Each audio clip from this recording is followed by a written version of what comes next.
안녕하세요. 작년에 파혼한 30대 여자입니다. 아무에게도 못했던 이야기를 오늘은 여기에 털어놓고 싶어서 이렇게 글을 적습니다. 저는 그때 중소기업 회계팀에서 근무하고 있었습니다. 연봉은 4천 정도로 적지 않고 회사의 복지도 좋아서 만족하고 다니고 있었어요. 그러다 거래처 직원인 약혼남을 만나게 되었습니다. 저보다 7살 많았던 그는 나중에 말하길 저한테 첫눈에 반했었다고 하더라고요. 남자의 적극적인 구애에 못 이겨 연애를 하게 되었습니다. 연애를 하는 동안 남자는 저에게 정말로 지극정성이었습니다. 야근으로 제가 퇴근이 늦어질 때는 제 자취방에 먼저 가서 청소도 싹 해놓고 음식도 해놓는 그런 사람이었어요. 남자는 이미 결혼 정년기가 지났을 때라서 하루빨리 결혼하고 싶다고 하더라고요. 아이도 셋 정도 낳고 싶다고요. 그런 이유로 연애한 지 6개월이 지났을 무렵 본격적으로 결혼 이야기가 오가기 시작했어요. 남자의 부모님은 두 분 다 남자가 고등학생일 때 돌아가셨어요. 그래서 위로 있는 누나 셋이 남자를 엄청 챙겼다고 하더라고요.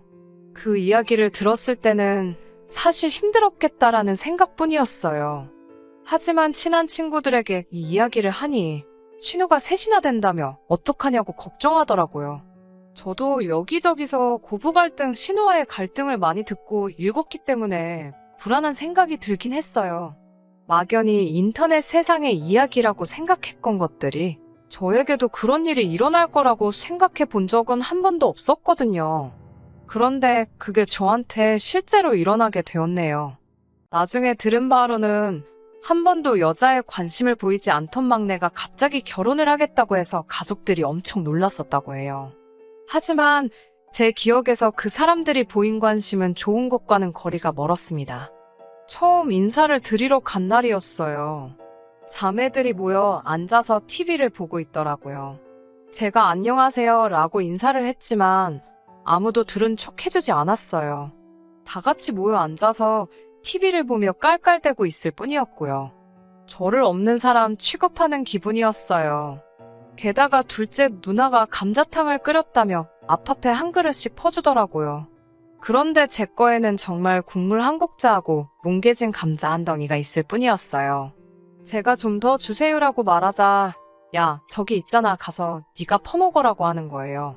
순간 야라는 호칭에 제 귀를 의심했지만 다른 사람들이 아무 반응도 없길래 저는 한마디도 못했습니다.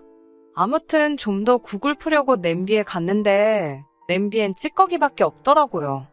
음식이 코로 들어가는지 입으로 들어가는지도 모르겠는 식사를 마치고 남자 가족들과 앉아서 TV를 보고 있는데 이번엔 셋째 누나가 맥주 한 잔 먹고 싶다 그러는 거예요.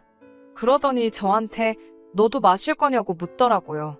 저는 그래도 저한테도 말을 걸었다고 그게 반가워서 네 저도 마시겠다고 했죠. 그랬더니 저에게 카드를 주면서 그러면 네가 가서 사와 이러더라고요. 제가 남자에게 같이 가자고 하니까 그 누나 셋이 저를 쳐다보면서 그 맥주 몇 캔이 얼마나 무겁다고 둘이 가냐고 툴툴거리더라고요. 그렇지만 남자가 금방 갔다 온다며 저를 따라 나섰죠. 저는 문 밖에서 남자에게 지금 이게 무슨 상황이냐고 너무 짜증난다고 화를 냈어요. 저는 인사시킨다며 나를 데려와 놓고 이게 뭐 하는 거냐고요. 이렇게 나를 무시하는 니네 집과는 결혼할 수 없다고도 했어요. 택시 타고 떠나려고 하자 남자가 자기 가족들이 뭘 몰라서 그런다고 자기한테 조금만 시간을 주면 다 고쳐놓겠다고 붙들고 늘어지더라고요. 구구절절 사정하며 매달리는 남자를 보니 마음이 좀 흔들렸어요. 결국 다시 돌아가서 불편하고 어색한 시간을 보내고 집으로 돌아왔습니다. 남자가 늦게나마 저를 가족들에게 정식으로 소개하려고 하는데 그나마도 큰 누나란 사람이 말을 딱딱 끊더라고요. 결국 제대로 대화다운 대화도 나눠보지 못하고 집에 돌아왔네요. 그 일이 있은 뒤 얼마 지나지 않아 저는 임신을 했습니다. 남자는 결혼할 이유가 생겼다는 것에 더욱 기뻐하는 눈치였어요.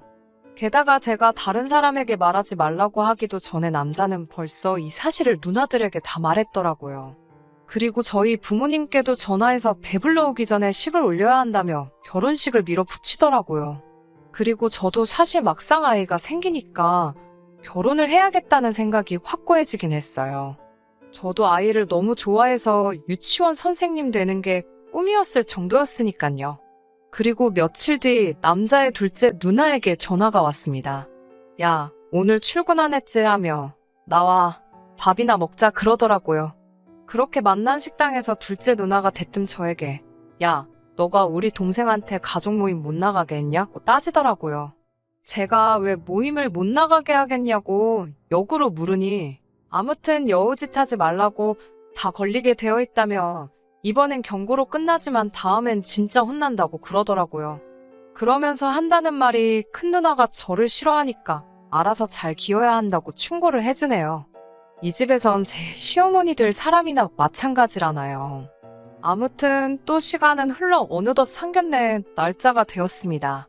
배불러 오기 전에 화사하게 입으라며 친정어머니가 직접 골라 사주신 하늘색 투피스를 차려입고 나갔습니다.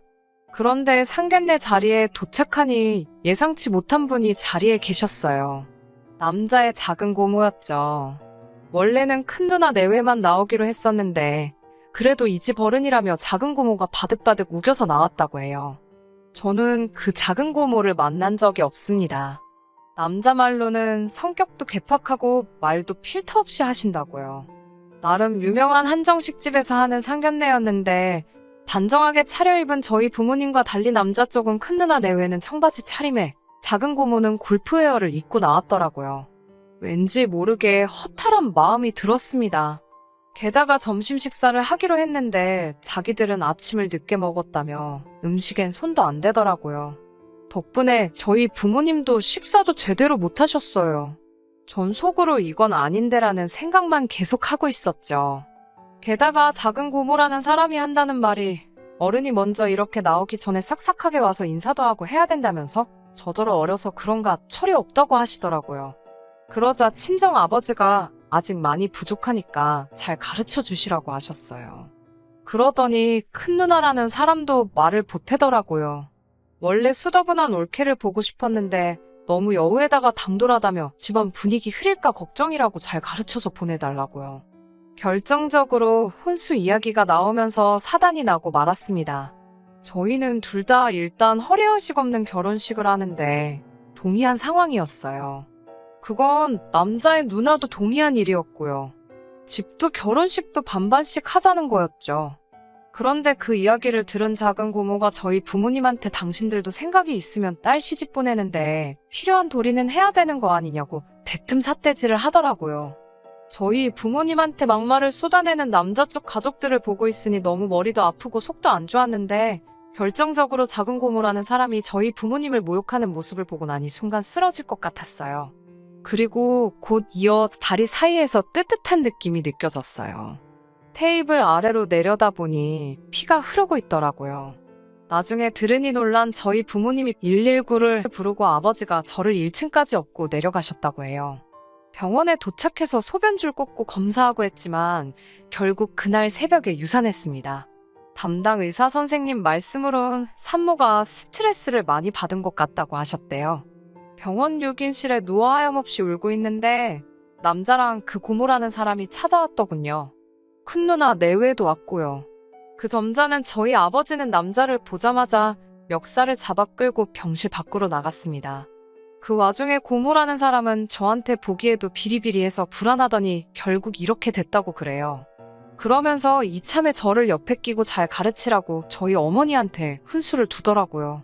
순간 그 순한 저희 어머니가 그 고모 머리채를 잡아챘습니다. 너 죽고 나 죽자며 그 여자 머리를 미친 듯이 흔들더라고요. 그 모습을 본 큰 누나 내외는 슬금슬금 뒷걸음질 치다가 도망갔고요. 그렇게 그 남자와 저는 파혼하게 되었네요. 그 남자는 지금도 종종 미안하다고 연락이 옵니다. 기회만 준다면 다시 시작하고 싶다는 헛소리도 잊지 않고 해요. 그리고 저는 이 이야기를 원래 제 친구에게만 털어놓았었는데 어떻게 그 남자 회사까지 소문이 흘러들어갔나 보더라고요. 결국 사람들의 따가운 시선을 못 이겨 남자는 회사를 관뒀고 여전히 구직 중이라고 합니다. 그 사건 이후로 3개월 동안 저는 잘 먹고 몸 추스리고 부모님과 모처럼 좋은 시간을 보낼 수 있었습니다. 그리고 얼마 전 더 좋은 회사에 스카우트되어 이직도 성공했어요. 언젠가 또 좋은 인연이 나타난다면 결혼할 수도 있겠지만 당분간은 부모님과 더 행복하고 건강하게 살려고 합니다.